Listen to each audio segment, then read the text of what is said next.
Mais da metade da população está acima do peso e 19% dos brasileiros estão obesos. Alimentação inadequada, sedentarismo e até mesmo questões emocionais pesam nesta balança. O ponto de vista dessa semana fala sobre obesidade e transtornos alimentares. O médico Rômulo dos Santos destaca que a atenção com o corpo vai além da aparência física. A estética, neste caso, é secundária. Tratar a obesidade é saúde.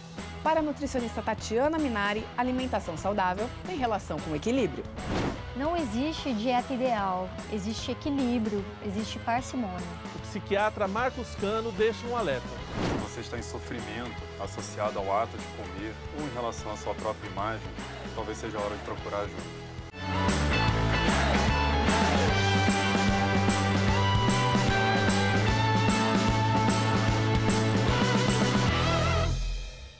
Olá, hoje o Ponto de Vista falando sobre obesidade, transtornos alimentares. Cada vez mais a gente fala sobre ter uma vida saudável, mas será que essa vida saudável está se refletindo no prato? Eu pergunto para a nutricionista, para a Tatiana Minari. Ô Tatiana, a gente fala muito dessa vida saudável, de comer alimentos cada vez mais de acordo com a nossa saúde, mas tem um dado aqui, uma pesquisa da Vigitel, 53,8% da população está em excesso de peso e 18,9% é obesa. Estamos comendo bem ou não? Bom, é muito complicado a gente julgar a alimentação de outra pessoa, apontar o dedo, está X, está quadrado, está Y. Não é bem assim que a gente dita com base nos princípios da alimentação saudável, né? A gente não pode ter uma postura pífia, né? A gente, lógico, tem que observar de maneira crítica, mas não pode ter uma postura pífia e observar que a nossa cultura alimentar brasileira sofre diversas influências aí, né? A gente tem influências norte-americanas, sobretudo ultraprocessados, você tem aí árabe, japonesa, enfim. Uma miscelânea aí, né? Uma miscigenação muito interessante do ponto de vista cultural, tá? Mas do ponto de vista alimentar é um pouco complicado, tá? Um dos fatores, isso é muito amplo, tá? Isso é muito pequeno, é uma parcela muito pequena a gente afirmar que apenas, é o que ele come, Sim, é o que ele se expõe. Mas existem outros fatores, quesitos genéticos, fatores de exposição, que também estão relacionados aí com fatores emocionais, hormônios, enfim, e fatores cerebrais aí que também contribuem para isso, tá? Então, é muito complicado a gente... Por a culpa só na comida, né? Sim, só na mesa, só né? na comida, né? E ainda mais com esse boom fitness, né, que tem hoje em dia, da alimentação saudável. É importante a gente salientar, ver por um lado bacana, que as pessoas estão tentando, entendeu? É importante tentar, tá? Mas não que isso seja de forma ditadura, né? Perfeito. Uma ditadura da alimentação.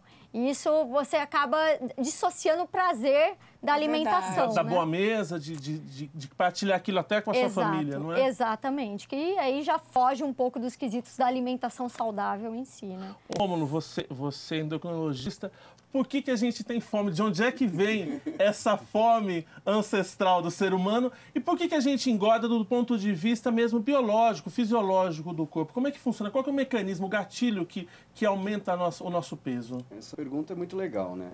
A fome, ela vem realmente de muito tempo. O ser humano, ele evoluiu para armazenar energia. Se você for pensar que a regra nos séculos passados eram momentos muito difíceis de você encontrar alimento, e a gente traz cargas genéticas de muitas gerações, né? Sim. E a fome era o que predominava. Então, quem conseguiu passar os genes para frente? Aquelas pessoas que tinham maior capacidade de armazenar gordura, de armazenar energia. E de poucas décadas para cá é que a alimentação realmente é algo abundante. Você pegar começo aí do século passado, Segunda Guerra Mundial, eram períodos de fome, de escassez de alimentação. E hoje a gente tem abundância de alimentos de todo tipo, em qualquer hora, né? Só que nós trouxemos junto a carga genética. Sim. A gente trouxe o gene de armazenar gordura, de armazenar energia. Então agora, somado a carga genética com a abundância de alimento, a obesidade realmente se tornou uma epidemia, uma pandemia, né? Mundial isso. Hoje é um problema de saúde pública muito importante.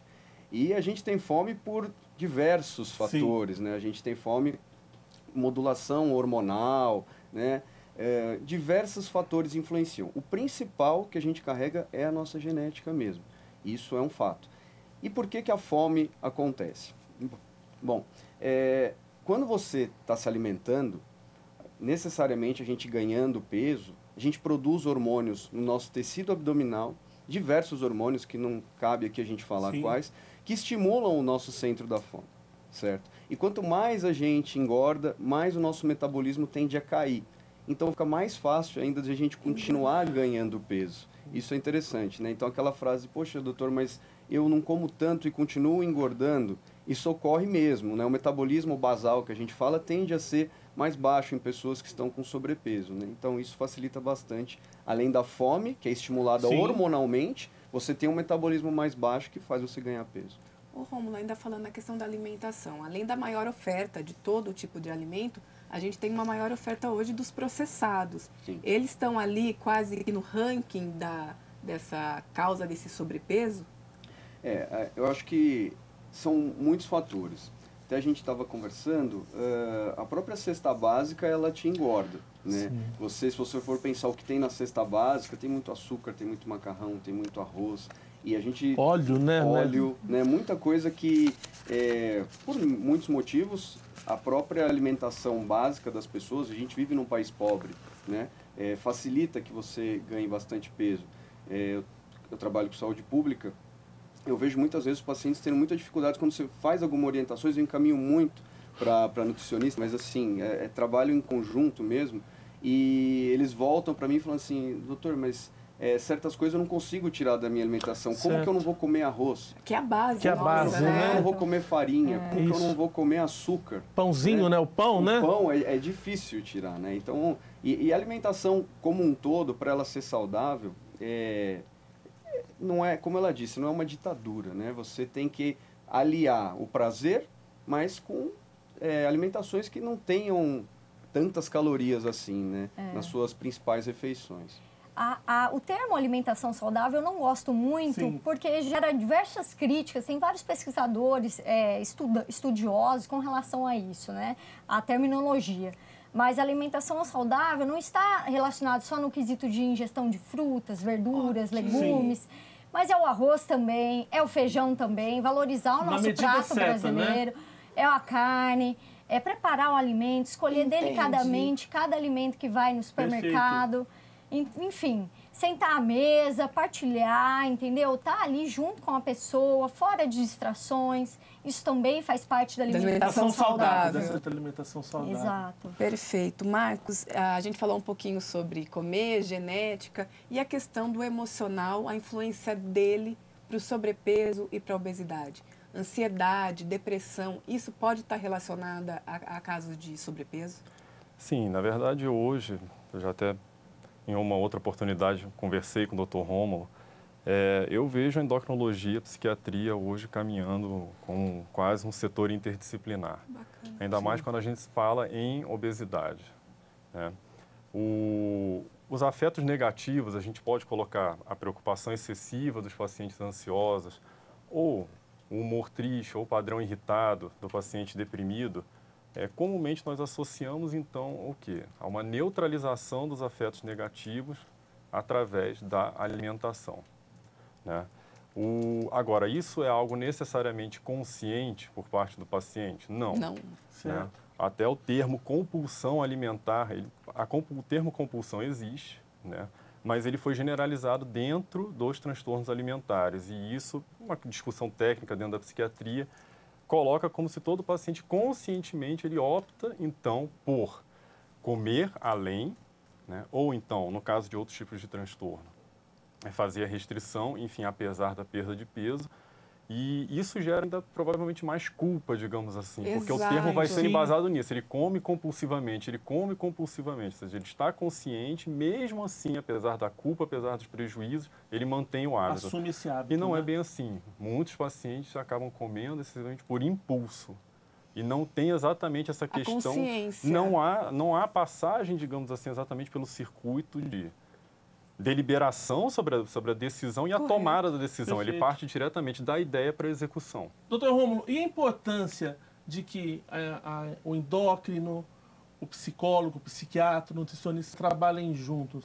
Ou é comum hoje em dia que se conversem, que seja multidisciplinar esse acompanhamento? É fundamental. Isso é a base do tratamento, né? Se a gente não trabalhar em conjunto, a obesidade é uma doença muito complexa para que você simplesmente trate, tome essa medicação e volte daqui tanto tempo, certo, e eu ver se você perdeu peso, só olhar a balança.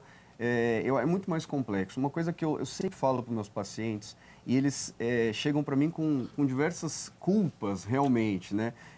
Muitos, às vezes, ficam 2, 3 meses sem voltar, porque eles falam, doutor, eu não voltei porque eu não emagreci. Uma sensação de fracasso. Eu fiquei com vergonha de você me dar uma bronca. Isso é muito comum, né? A bronca, o medo do médico de ver a sensação de fracasso. E eu falo para eles que, na verdade, a nossa função, sem dúvida, é ajudá-los, mas que não é simples. A obesidade, ela não é uma doença que muita gente fala, não, mas o paciente é gordinho, ele está acima do peso porque é sem vergonha, porque come, não faz a dieta, não faz alimentação, não faz atividade física porque ele quer. A obesidade é uma doença bem complexa, de caráter genético e neurohormonal, em que você realmente não consegue controlar muitas vezes o seu centro da fome. Então, não é simples para quem está acima do peso simplesmente falar que você vai diminuir a ingesta.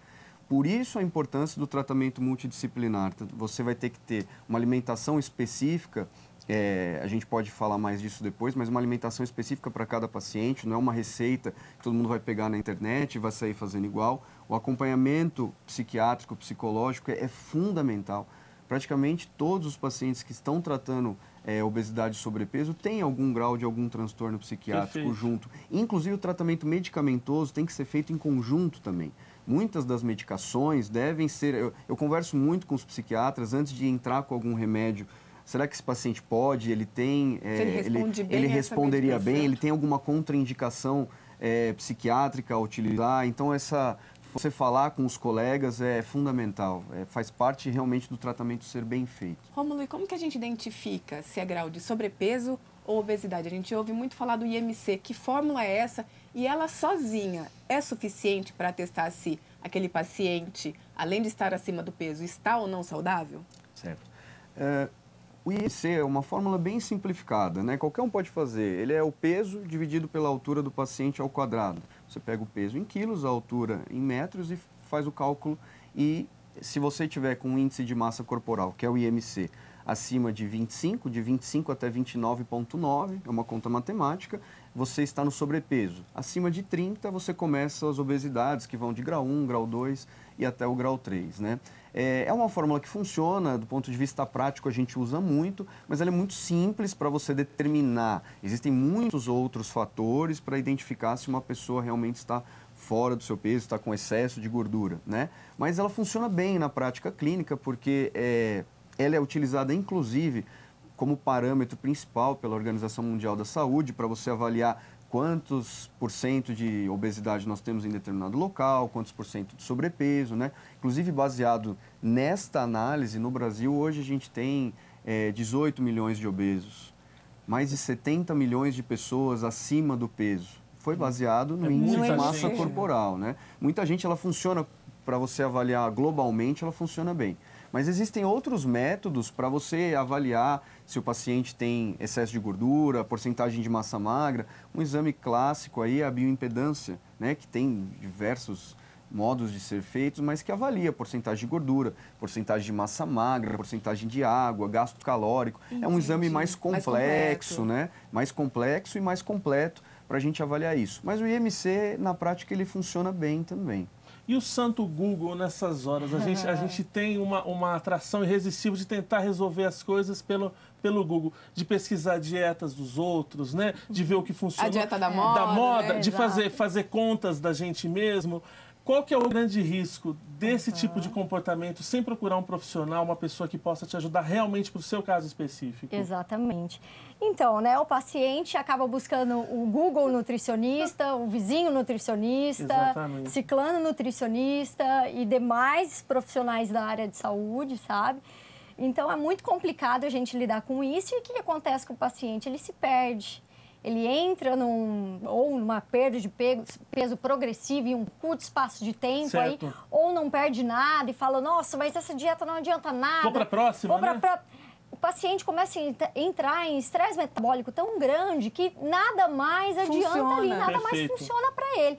E ele chega num estado onde ele tem uma redução da taxa metabólica basal, que é o que o doutor estava falando. Perfeito. E a gente dificulta totalmente a nossa vida, porque o paciente passa a ingerir menos do que ele necessita e ele se adapta a isso. Perfeito. Então é muito complicado. E aí, para o corpo entender tudo de novo, como se reorganizar, leva um tempo. Exatamente. A gente vai conferir agora um vídeo de uma pessoa que passou pelo emagrecimento e conta pra gente um pouquinho como é que foi essa experiência. Vamos conferir. Depois dos 12 anos, depois que eu fiquei mocinha, né, que eu comecei a engordar, mas também, coincidentemente, depois de um tratamento para rinite alérgica, que eu tomei vacinas de corticoide, muitos anos. Eu fui tentando vários tipos de dieta, vários tipos de médico, né? Então, eu fui fazendo muita sanfona. Eu emagrecia um pouquinho, aí atacava a minha rinite ou alguma outra questão, precisava dos corticoides, aí eu engordava tudo que eu tinha emagrecido e mais um outro tanto. E assim foi indo, até que eu cheguei naquele extremo aí das fotos. Aí eu comecei a perceber que eu estava com limitações físicas. Né? Eu já tenho uma lesão permanente no tendão de Aquiles do pé esquerdo, que já doía bastante. Eu queria viver. Fui buscar ajuda a partir daí. O meu cardiologista fez uma avaliação e falou assim: minha filha, você não tem nenhuma doença pré-existente. Com esse peso todo, isso é quase um milagre. Então, vamos lutar para você emagrecer de forma saudável, sem precisar de métodos invasivos. Eu fui primeiro procurar ajuda numa academia, né? Aí eu sofri vários tipos de bullying, né? Olha, eu não tenho estrutura para te receber, você pode danificar meus aparelhos, não sei o quê. Aquela conversa. Aí eu falo assim que tudo é muito guiado por Deus, né? Porque quem me acolheu foi uma academia ótima e uma personal especializada em grupos de risco. A partir daí, eu fui procurar a endocrinologista, né? E agora eu faço o acompanhamento com o nutrólogo. É um estilo de vida novo, isso é muito importante, porque a dieta tem um prazo para você começar e um prazo para acabar. Não, isso é para sempre. Eu malho de segunda a segunda. Eu tomei gosto pela coisa, tomei gosto pelo estilo de vida novo, gosto da alimentação saudável. É lógico que tem dia que eu chuto o pau da barraca. 3 anos e 10 meses, foram 90, então, pode-se dizer. Eu dava 3 passos, ficava cansada, né? Agora, você vê, eu faço aula de bike, aí às vezes eu pedalo até 20, 25 quilômetros, eu tô ótima. Muita gente me adicionou em Facebook, em Instagram, mas o que eu relato ali é a minha experiência pessoal, o que acontece comigo, eu posto, que eu acho conveniente postar, não tô dando aula, não tô dando receita de dieta, porque eu não sou profissional especializado. Então, é importante quem busca a mesma coisa que eu estou buscando, procurar a ajuda certa, como eu tive, para você ter um resultado, o resultado que você quer. Bom, a gente acabou de conferir um depoimento de uma pessoa que passou por um processo de emagrecimento e aqui no estúdio eu continuo a discussão com o psiquiatra Marcos Cano. Marcos, explica pra gente como é que funciona a cabeça de quem está com sobrepeso ou de quem está obeso com relação à pressão social. Eles acabam internalizando toda essa pressão e chegam no consultório aí com um quadro talvez de culpa ou muito de fragilizado. Sim, no caso, a maioria dos pacientes, né, que nos procura com sobrepeso ou já dentro da classificação de obesidade, comumente eles têm transtornos psiquiátricos associados. Dentre eles, a gente já falou isso anteriormente, os transtornos ansiosos ou os transtornos do humor, principalmente a depressão no caso. Então, a internalização da culpa, né, ela existe no caso e, sim, a gente pode dizer que a pressão exercida pela mídia, pela família, pelas pessoas ao redor e também pelas exigências atuais que se colocam dentro do seu posicionamento no mercado de trabalho, ou seja, a busca pela aparência que se encaixe, digamos assim, consiga agradar a todas as pessoas, ela vem prejudicando bastante a qualidade de vida de muitas pessoas hoje em dia. Como o Dr. Rômulo colocou anteriormente, a obesidade hoje já é uma pandemia, na verdade. E complementando também o que foi dito anteriormente, é muito preocupante o acesso fácil que nós temos às informações hoje dentro das redes sociais Sim. e através da internet. Nós falamos brevemente sobre dietas colocadas, mas eu vejo um perigo muito maior através dos blogs, na verdade, quando os pacientes, entre aspas, né, acabam se reunindo para exatamente discutir, trocar informações. Só que não, é difícil ver uma troca, não vou dizer difícil, mas com frequência nós não vemos uma troca positiva de informações. E a gente acaba percebendo muito mais, na verdade, uma exacerbação, digamos assim, do sentimento de culpa. Nossa, muitos pacientes no consultório acabam comentando que têm acesso a grupos, né, de redes sociais, onde basicamente se discute o quê? O prejuízo à qualidade de vida que o paciente tem. E isso vai na contramão, né, do que, como os próprios colegas colocaram, todo o trabalho que a gente vem fazendo hoje. Dentro da endocrinologia, psiquiatria, cardiologia, da nutrição, da nutrologia. São várias especialidades hoje que vêm tentando trabalhar assim, juntas para abordar melhor essa questão. Né? E eu não vejo esse trabalho talvez tão bem divulgado nas redes sociais. Vamos fazer intervalinho, Matheus? Vamos fazer intervalo, você fique aí, não vá para a internet procurar nada, tudo que você precisa saber sobre esse assunto, nós vamos falar hoje, tentar elucidar suas dúvidas. Você fique e a gente volta já já com o ponto de vista, não é mesmo, Vivian? Não sai daí.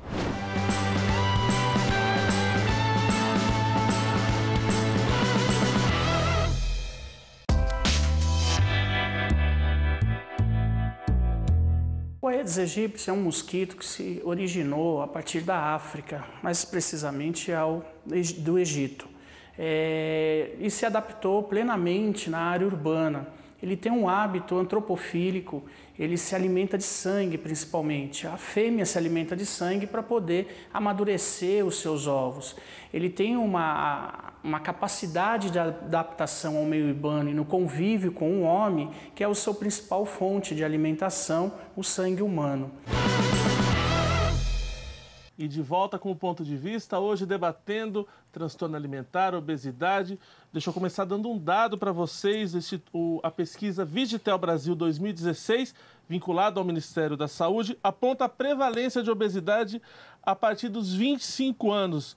Olha isso aqui, gente. De 18 a 24 anos, 8% da população é obesa. Dos 25 aos 34 anos, esse índice sobe para 17% da população. Doutor Rômulo, qual que é a razão disso? Hoje em dia a gente sempre associa o jovem a uma vida saudável, a estar bem. Por que o jovem tem engordado tanto e o que isso vai acarretar do ponto de vista de doença diabetes, de doença arterial e todos os outros males que isso pode ocasionar? Por que isso ocorre ainda não se sabe exatamente, mas acredita-se que seja quando você está próximo à entrada do mercado de trabalho. Cada vez mais competitivo, cada vez menos tempo para você se alimentar corretamente. Perfeito. Então aquela coisa, eu vou comer alguma coisinha ali, mas eu já tenho uma reunião lá, eu tenho que ir para o outro emprego. Então você acaba não se alimentando de maneira mais adequada. 90% das vezes você acaba se alimentando com algo muito calórico. Né? Não se Aquelas coisas, também, né? Pouca atividade física, então a faixa etária um pouquinho mais jovem tem uma alimentação, inclusive em casa, né? São pessoas que às vezes ainda não estão totalmente inseridas no mercado de trabalho, têm uma alimentação um pouco mais saudável e mais tempo para a prática de atividade física, né? E sobre as doenças que são associadas, eu sempre falo para meus pacientes, quando muita gente procura um endocrinologista visando o tratamento estético da obesidade. Visualmente, Visual. Né? Claro que você emagrecer melhora, mas eu sempre falo, olha, nós vamos aqui tratar da sua saúde, né?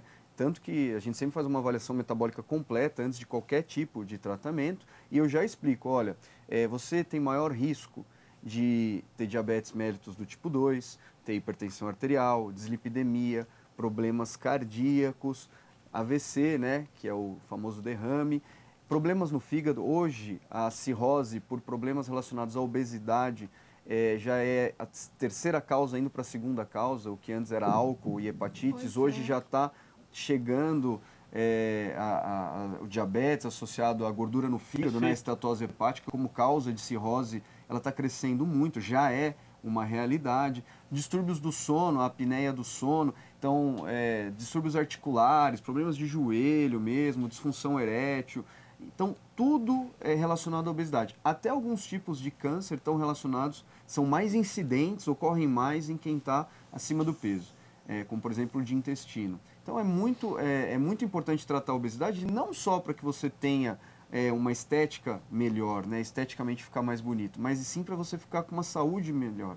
Só um dado rápido, 90% dos diabéticos do tipo 2 estão com sobrepeso ou obesidade.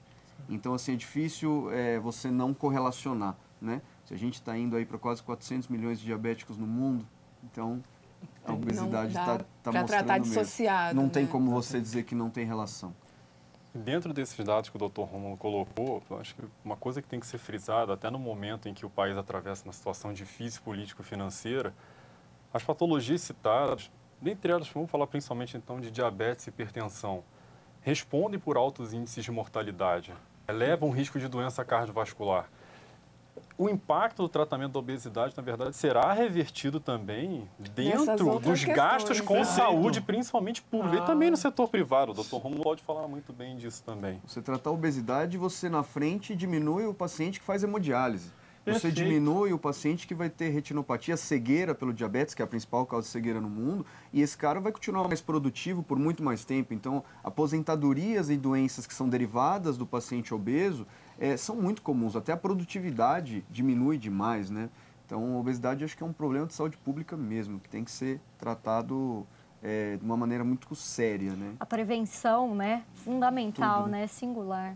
Tatiana, e a obesidade infantil, ela também é preocupante? As crianças vêm apresentando também essas disfunções metabólicas?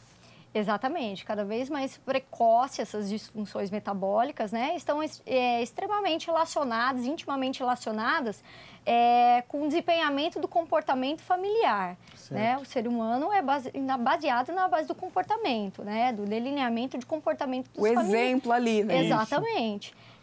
Não só dos familiares, não vamos só culpar os familiares, mas o que as nossas cantinas estão oferecendo para as nossas crianças, entendeu? O que a influência do coleguinha que está ali levando na lancheira, que a outra mãe colocou em X quadrado, isso vai aumentando, entendeu? À medida que a gente diminui a exposição dessas crianças mediante esses alimentos ultraprocessados e apresenta a eles novas formas lúdicas de apresentar alimentação saudável, inserir eles na culinária, na cozinha, deixar a criança se sujar, porque muitas vezes a criança é reprimida. Ai, criança, menino, não mexe aqui, né? Não sei o quê. Deixa ela se lambuzar, digamos assim, entendeu? Conhecer o alimento, pegar, cozinhar, preparar. Então, eu acho que começa por aí. E aí, depois, isso vai sendo gradativamente construído. Marcos, como ajudar, mas não transformar esse auxílio em cobrança excessiva e patrulha? A vigilância excessiva, ela não favorece. Tenho certeza que você pode falar sobre isso depois também. Nós temos artigos publicados dentro da revista de nutrição falando sobre o comportamento da criança que está sob vigilância excessiva ou uma cobrança excessiva. A criança acaba se isolando dentro do seu núcleo familiar, inicialmente, e adotando também hábitos não padronizados dentro do que é esperado da dieta. Seja, o principal exemplo seria o comer escondido. A cobrança em casa, acho que é dentro do que vem sendo também divulgado na mídia de uma forma equivocada também, como se fosse necessariamente culpa dos pais, e a cobrança para que não se repita no filho. E isso geralmente acaba se revertendo de uma forma negativa. Acaba gerando um estresse familiar, né, por inteiro. Então, acho isso não é, do ponto de vista, não é legal nutricionalmente, nem em outros quesitos psiquiátricos e psicológicos. Ô, Romulo, e com relação aos chatos para comer? E eu digo por experiência, às vezes, de amigos que falam assim, meu filho, ou eu só come picanha, não come mais nada, senão picanha, então eu tenho que fazer todo dia, ou só come miojo. Esse tipo de coisa, sabe? Assim, essas concessões que os pais acabam fazendo e que, às vezes, podem parecer um caminho fácil, né? E que vai se reverter, vão ser maus comedores. A gente pode usar até um termo futuramente. Principalmente quando você pega mais na infância ou na adolescência, você consegue mudar. E assim, muitos pacientes chegam e falam assim, doutor, não adianta, eu não vou fazer dieta, eu só como isso, meu filho só come isso, em casa só tem isso. Mas a relação médico-paciente, coisa que muitas vezes a gente na faculdade, a gente ainda não tem tanta maturidade para valorizar, que a gente aprende, nossos professores, com o tempo, por isso que assim, o tratamento de sobrepeso e obesidade ele não é algo que você vai se resolver em uma consulta. O paciente que trata sobrepeso e obesidade, ele fica mais de um ano e meio, tendo retornos com você. E aí você vai conhecendo a família, você vai conhecendo os hábitos da pessoa, ela vai pegando confiança. E com o passar do tempo, você fala para ele assim, não, pode comer a sua picanha, tranquilo, mas vamos comer tal salada em tal horário, aí você pode comer a sua picanha tantas vezes por semana, e nós vamos fazendo concessões, o paciente vai vendo uma discreta melhora. Às vezes são pessoas que não perdem peso há 10, 20 anos, de repente no mês seguinte, doutor, eu emagreci 1 quilo. Oh, minha roupa está servindo. A gente vê muito isso no consultório. Perfeito. E você vai adaptando a alimentação aos poucos. Não existe, na minha opinião, não existe nada mais difícil em medicina do que mudar o estilo de vida de alguém. Né? Não necessariamente a pessoa precisa terminar magro o ciclo do tratamento, mas ela perdeu peso, ela ganhou qualidade de vida. Né? E isso que vale a pena. Ela melhorou o colesterol, ela diminuiu o risco de diabetes. Né? Eu sempre brinco, às vezes os pacientes chegam e falam assim, parabéns, seu João, nos últimos 6 meses o senhor diminuiu o risco do senhor ter infarto em 50%. Aí o paciente fica muito feliz e chora, mas ele ainda está com sobrepeso, mas ele está muito mais feliz. Então essa continuidade, né? Motivado, essa continuidade no tratamento é que é importante. Você vai fazendo concessões, vai mudando a alimentação com o passar do tempo, não precisa mudar tudo na primeira consulta. Reduções graduais, né? Melhor que as drásticas. Exatamente, reduções graduais, lentas, tudo negociações, metas dentro do que o paciente pode ser estabelecido, não coisas lunáticas, uma coisas pessoa que ingeria 3.000 calorias num dia, no outro dia começar só com 500, fazer isso, né? Não vai dar certo. Não vai dar certo. É antinatural, né? Exatamente. Totalmente antifisiológico, não funciona, não tem como. Mudar o estilo de vida é algo que requer tempo, né? Inclusive, para que aquilo seja constante, para que você não tenha o reganho de peso. Ô Marcos, e qual que é a importância de não estabelecer um modelo? Então, de eu buscar o corpo da celebridade ou de eu buscar o corpo do amigo e como é que é esse processo de entendimento de buscar o seu corpo saudável, o seu peso, aquele que é adequado para você? Como é que é isso para os pacientes? Essa que é a grande questão, né? As pessoas cada vez elas têm mais dificuldade de associar qualidade de vida, isso em todas as esferas, não só necessariamente num bom funcionamento físico ou cardiovascular, com a aparência. Existe o que a gente vê muito nas mídias sociais, sobre a questão da ditadura da moda, né? Ou então a intolerância aos pacientes acima do peso, né? A questão da gordofobia, enfim. A gente estaria diante dos 2 extremos, digamos assim, né? Os ditadores da magreza e aqueles que já estão partindo do princípio que tem que ser defendido, então, a posição que não há problema algum também em relação a estar acima do peso. De fato, como foi colocado anteriormente, muitos pacientes podem sim não se adequar ao padrão, né, estipulado nas redes sociais, na mídia, mas terem um funcionamento fisiológico adequado. Né? Os pacientes não estão sob risco, por exemplo, de necessariamente sob riscos de doenças cardiovasculares. Então, isso é difícil, às vezes, de trabalhar até mesmo no consultório. Né? Como o Rômulo falou, tem que se construir a relação médico-paciente. A gente, dentro da nossa área, por exemplo, infelizmente, ainda, muitas medicações não ajudam, o trabalho dos colegas. E o paciente ele tem dificuldade para entender o que é qualidade de vida. E a mídia realmente não ajuda nesse sentido. Ô Rômulo, a gente costuma associar muitas vezes que o sobrepeso pode trazer doenças, mas nem sempre estar com sobrepeso quer dizer que você não é saudável.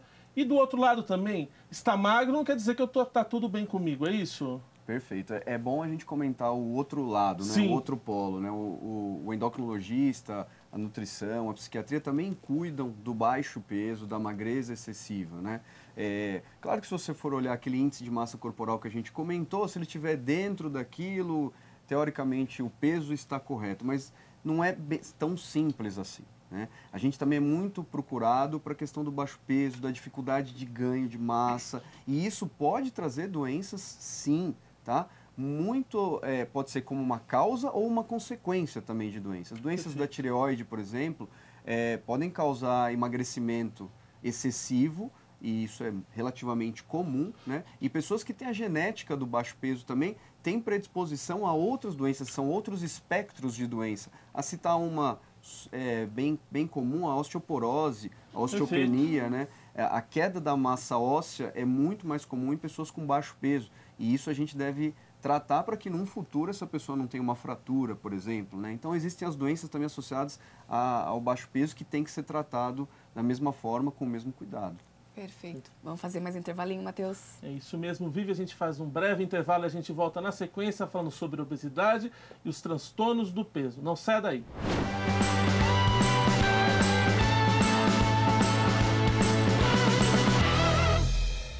Cada gota conta. Economizar água é muito simples. Enquanto eu escovo os dentes, eu desligo a torneira. Enquanto eu faço a barba, eu fecho a torneira também.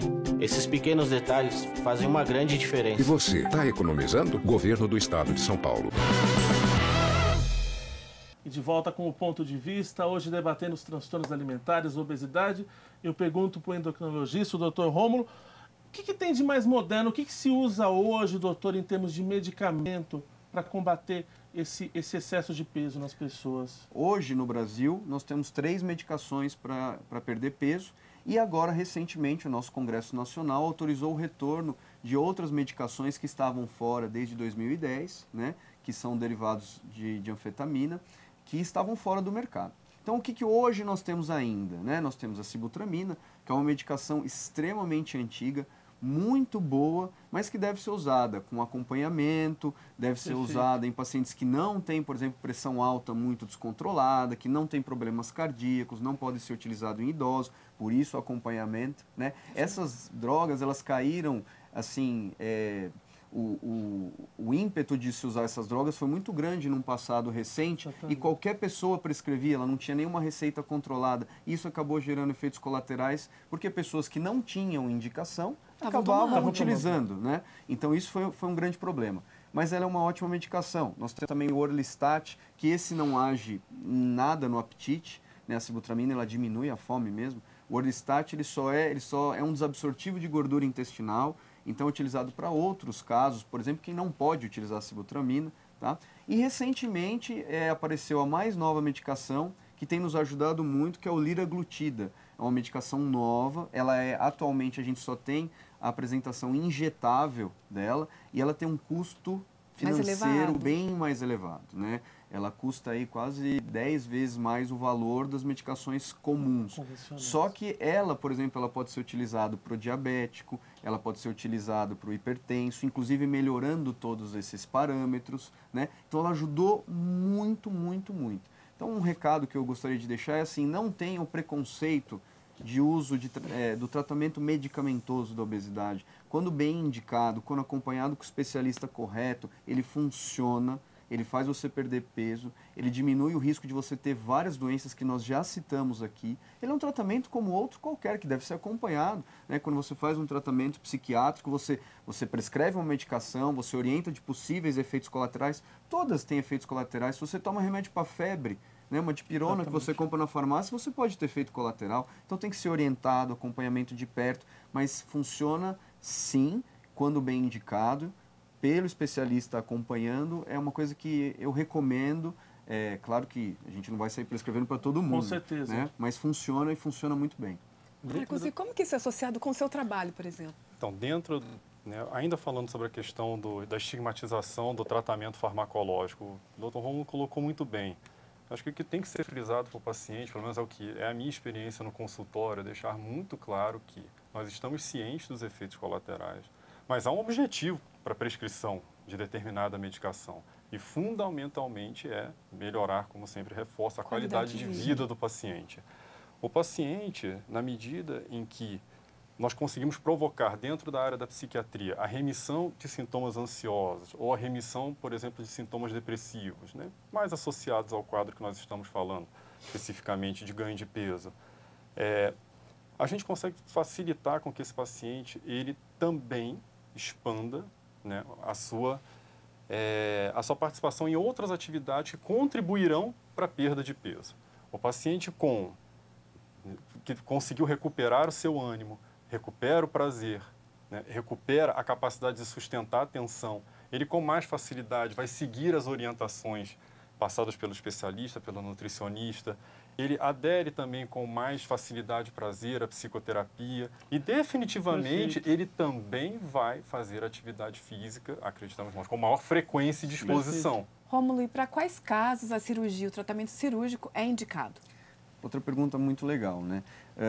O tratamento cirúrgico, ele é indicado para pacientes que tentaram um tratamento clínico e não tiveram a resposta adequada. Isso quando o índice de massa corporal dele está maior que 40, independente se ele tem outras doenças associadas ou não, ou se ele, não respondendo ao tratamento clínico, tem algum problema de saúde importante, como diabetes, hipertensão, e aí o índice de massa corporal dele está acima de 35.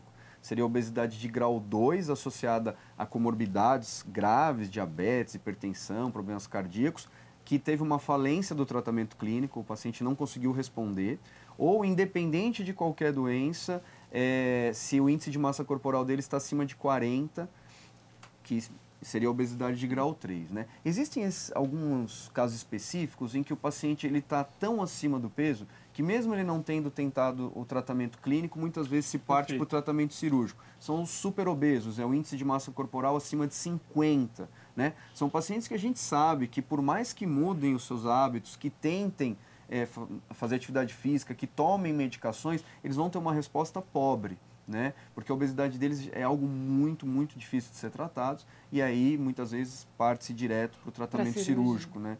Como clínico, eu estimulo o tratamento cirúrgico também ressaltando quando ele é bem indicado. Se o paciente tentou tratar por 1 a 2 anos, mudou o estilo de vida, não teve resposta e ele se encaixa nesses critérios que nós comentamos, o tratamento cirúrgico é uma opção que funciona bastante. E é só ressaltar que não é você operou e resolveu o seu problema. Até isso que eu ia perguntar para a Tatiana, como é que fica a dieta desses pacientes depois, Tatiana? Porque a gente ouve casos de pessoas que passaram pela cirurgia e voltam a engordar, por exemplo. Então, como é que deve ser a atenção a esse quesito? Muito se fala também, né, Matheus, por exemplo, quem não tem uma alimentação adequada, perda de cabelo, perda de dentes, como é que deve ser tudo isso? Primeiro é importante salientar alguns termos que você utilizou, dieta, alimentação adequada. O que é adequado, né? A dieta, essa palavra é um pouco complicado a gente lidar com ela. Eu acho que a parcimônia, o equilíbrio, são palavras mais ideais, mais adequadas para o tratamento de obesidade e de outras doenças, enfim. No caso do obeso, a gente tem parcimônia, reduções graduais, metas estão dentro... Plausíveis, plausíveis, né? Estão dentro dos limites do paciente, tá? E apresentar novos alimentos, novas opções, inserir ele num novo ambiente, entendeu? Sobretudo, eu posso passar o que ele quiser no quesito de dieta. Sim. Mas se ele não tiver o acompanhamento do endocrinologista, do psiquiatra e do psicólogo, isso não vai adiantar. Então, é um conjunto, né? A equipe multidisciplinar aí atua em peso. É muito comum, isso até queria jogar para o Marcos, no pós-operatório de cirurgia bariátrica, o paciente ele desenvolver outros transtornos, inclusive transtornos psiquiátricos. Então, muitos entram para o alcoolismo. Isso é bem comum no pós-operatório de cirurgia bariátrica. Alguns compulsão por compras. Por que isso acontece, Marcos? Bom, como o Dr. Rômulo colocou, alguns transtornos podem ser desenvolvidos no período pós-operatório, mas talvez a crítica principal que eu faça hoje seria ao número elevado de procedimentos cirúrgicos realizados no Brasil. Infelizmente, de forma não criteriosa, né? O Dr. Rômulo falou brilhantemente sobre quais são os pacientes reais candidatos ao procedimento. Não é um procedimento estético, digamos assim. Perfeito. O acompanhamento prévio, já pela equipe interdisciplinar ou multidisciplinar, não importa, é fundamental. O paciente no pós-operatório, como a gente vinha discutindo, ele vai passar por uma série de provações, digamos assim. Seja pela restrição da quantidade ingerida, mas também para o impacto que isso provoca na sua vida social. Há um impacto significativo através, principalmente o paciente que imediatamente associa a restrição. Eu estou restrito, eu não posso. Vem muitas vezes a sensação de arrependimento, nós vemos isso no consultório, tanto que as principais causas hoje de mortalidade em pacientes pós-procedimento seria a cirrose alcoólica, ou seja, os pacientes muitas vezes acabam fazendo consumo de álcool ou de outras substâncias excessivamente, exatamente uma forma também de driblar o apetite, ou a fome, entre aspas, e o suicídio. Então, o acompanhamento já no período pré-operatório é tão importante quanto no pós-operatório por todos os membros da equipe. Inclusive, a indicação não passa só por você ter um peso que entra no critério. Existe uma avaliação psiquiátrica pré-operatória, inclusive o psiquiatra, o psicólogo, eles têm que avaliar se aquele paciente tem condições psicológicas de fazer o procedimento. Né? Perfeito. A gente fala um pouquinho agora, gente, sobre transtornos alimentares. Tatiana, você faz parte de uma pesquisa, de um grupo que está estudando isso aqui em Rio Preto. A gente pode continuar, você já explicando para a gente um pouquinho a anorexia, por exemplo. Como que ela é caracterizada? Tem prevalência? Mais homem, mais mulher? Alguma faixa etária? Bom, a anorexia é uma doença psiquiátrica, assim como os demais transtornos alimentares, né? E aí você tem a busca excessiva pela magreza, né? Concomitante à perda de peso progressiva e rápida em curto espaço de tempo, né? Concomitante a isso, você tem também em mulheres quadros de amenorreia, distorção da imagem corporal, e entre outros fatores como transtornos de ansiedade, transtornos de personalidade. A maioria da frequência, da ocorrência é em mulheres, tá? Sobretudo adolescentes, mas existem outros grupos também afetados. Que também são afetados. E no caso da bulimia, como que a gente entende esse transtorno? A bulimia, né? Nós dizemos assim que a pessoa é a fome, né? Ela é uma pessoa que sente muita fome, ela encontra-se no estado nutricional de eutrofia a sobrepeso, tá? Isso não isso é generalizado, tá? E a pessoa ingere uma grande quantidade de alimento em um curto espaço de tempo, tá? Mediante em dietas excessivas, enfim, e por atos compensatórios, do tipo purgatórios, ela faz essa compensação, né? Do que ela comeu. Esses atos purgativos seriam nada mais do que, né? A prática de exercícios físicos em excessos, o vômito, o uso de laxantes, diuréticos, supositórios, enfim, hormônios como sibutramina, hormônios tireoidianos, enfim. E no caso da compulsão alimentar? A compulsão alimentar o que vai diferenciar, né? A pessoa, a maioria das vezes, encontra-se em sobrepeso ou obesidade. É importante salientar que nem todo obeso tem compulsão alimentar, tá? Você tem aí uma representatividade de 30% de obesos com compulsão alimentar. Então, uma coisa é uma coisa, a gente tem que saber dissociar. A compulsão alimentar também é uma ingestão de grande quantidade de alimentos em um curto espaço de tempo, só que a pessoa não realiza atos compensatórios ou purgação, entendeu? Ela ingere essa quantidade e não faz nada a respeito. Houve muitos avanços dentro da classificação dos transtornos alimentares, né? Então, pontos, digamos assim, muito importantes dentro da anorexia foram mantidos, seria o medo intenso de engordar e a distorção, né, da própria imagem corporal que o paciente tem. Na anorexia, a gente já admite diagnóstico a partir de 7 anos. Na bulimia nervosa é rara antes dos 12 anos.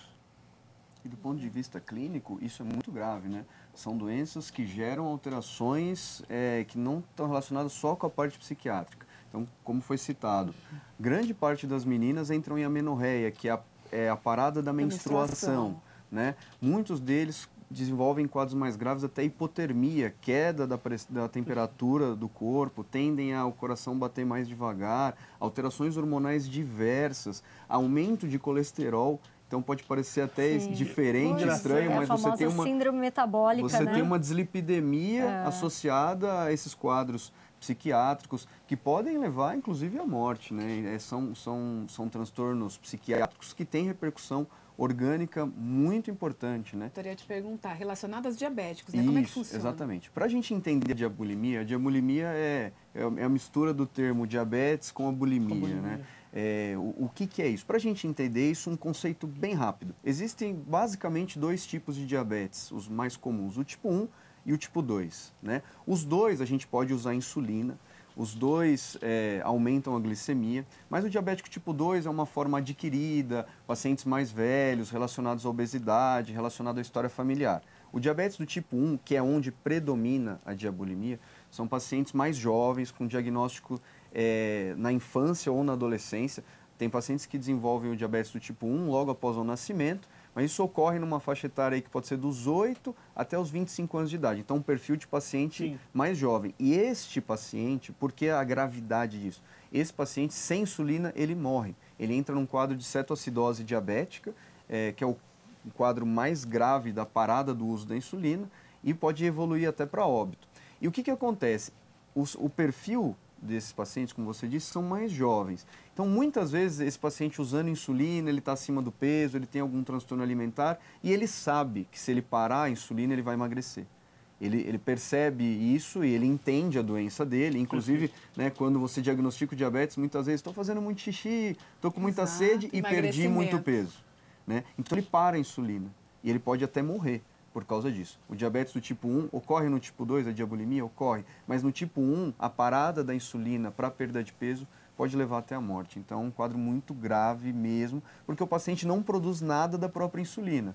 Então, se ele parar a insulina, ele vai emagrecer, mas ele vai ter complicações gravíssimas e a curtíssimo prazo. Pode ser em questão de dias, horas até, sem o uso da insulina, ele pode evoluir para a morte, inclusive. Doutor Marcos, quando a gente pensa em causas, são causas multifatoriais quem acaba tendo esse tipo de transtorno? Então, é psicológico, é social? Como é que vocês veem isso? Sim, o melhor termo que define seria realmente o multifatorial. A gente falou já anteriormente sobre as questões biológicas, né, a participação genética. Então, sim, a história familiar positiva, né, digamos assim, é um fator de risco. Aceita-se também como fator de risco, né? Transtornos de humor, por exemplo, ou determinados transtornos de personalidade. Não estou colocando como pré-requisito, mas nós da psiquiatria ficamos de olho, digamos assim. Né? Pela correlação, a gente não falou anteriormente, nem eu vou me aprofundar, mas sim, dentro da anorexia nervosa ou da bulimia nervosa, os perfis são os traços são um pouco diferentes. E falamos do meio, falamos da família, né? Então, é tudo realmente multifatorial. E para quem está assistindo, para a família, quais são os indícios? Como é que a gente vai detectar que, às vezes, um parente, sua esposa, sua filha, seu filho, está entrando num transtorno desse? E para você mesmo, que está passando por isso, entender que há algo errado. Como é que acende essa luz vermelha? Então, tirando os outros 3 transtornos que eu citei brevemente, que, digamos assim, são um pouco mais óbvios. Sim, né? visuais, né? Sim, dentro da restrição, a ingestão de substâncias não nutritivas ou a ruminação. Acredito eu que a partir, digamos assim, do final já da primeira infância, quando aumenta o contato social no sexo feminino, tem a questão da imagem, da comparação com as colegas. Então, seria realmente a busca pela melhor aparência. Entendi. E nos meninos, há uma comparação sobre a melhor performance, digamos assim. Então, os grupos acabam buscando alvos aparentemente divergentes, né? A aparência, melhora do condicionamento físico. Isso. Então, vem a questão da prática extenuante de exercícios físicos. Sim. E, aí sim, em casa, mais fácil de observar, principalmente na infância, são os hábitos não padronizados. Comer isoladamente, por exemplo. Tá. Então, daí a importância da família, né, sempre reforçar a participação de todos durante a refeição, compartilhar as informações, né? E na escola, por exemplo, então, mesma coisa, né? O indivíduo já um pouco mais retraído ou que não quer se expor tanto, acho que não fica só dentro do ambiente familiar. É possível também, até porque a gente vem falando de interdisciplinaridade, a participação de todos os profissionais, o pedagogo, o psicólogo, enfim, na observação dessas alterações de comportamento. Gente, a gente já está indo pro finalmente. Você ia complementar, Tatiana, por favor? Exatamente. E ao você observar isso, identificar isso, né? Não é nenhum critério que você vai diagnosticar nada, né? Perfeito. Leve aos profissionais de saúde. Sim. Isso que eu ia perguntar. Onde procurar ajuda? Onde procurar ajuda aqui em Rio Preto? Com quem conversar? Ou a porta de entrada pode ser o médico, pode ser o nutricionista, vocês encaminham para os outros colegas? Como é que funciona, Tatiana? Exatamente. Existem equipes especializadas, né? Aqui em São José do Rio Preto, eu acho que até ele pode me auxiliar, o colega pode auxiliar com relação a um centro especializado em transtornos alimentares. É mais o centro especializado em transtornos de ansiedade, né? Mas você tem aí ambulatórios, Ambulim, em São Paulo, o Proata da Unifesp, que podem vir a contemplar assim, resultados excelentes. O tratamento, você, muitas vezes, assim, anoréxico, bulêmico, até que nem tanto, mas você tem que pegar pela marra o adolescente, entendeu? E levar. Não tem negociação, porque ele vai arrumar uma desculpa, ele vai falar, não, mas deixa eu fazer mais isso. Vou parar. Não tem negociação. Então, vá e leve aos profissionais de saúde. Doutor Marcos. A grande questão seria reforçar que, se de alguma forma você vem experimentando, né, sofrimento associado ao ato de comer, com impacto na sua própria imagem, Perfeito. Eu acho que você pode buscar, sim, qualquer profissional da área de saúde. Né? Hoje, as políticas também são muito voltadas para a questão, né, do reforço da atenção básica. Então, os profissionais mesmo, nas unidades básicas de saúde, é a porta de entrada. Então, converse com o seu médico, converse com os outros profissionais, que participam da sua assistência sobre essas questões. E, possivelmente, se necessário for, você será encaminhado para atenção especializada. Aqui em Rio Preto a gente tem, né, falando da obesidade, a gente tem, quando a gente fala de saúde pública, temos ambulatórios no hospital de base, no AME, temos lugares para tratar a obesidade, né? E a porta de entrada muitas vezes é a unidade básica. Então, inclusive, as cidades em volta aqui procuram um clínico. Perfeito. O clínico identifica o transtorno, seja o transtorno psiquiátrico ou a obesidade mesmo, e encaminha para o especialista para acompanhamento, né? Então, a gente tem como seguir esse paciente.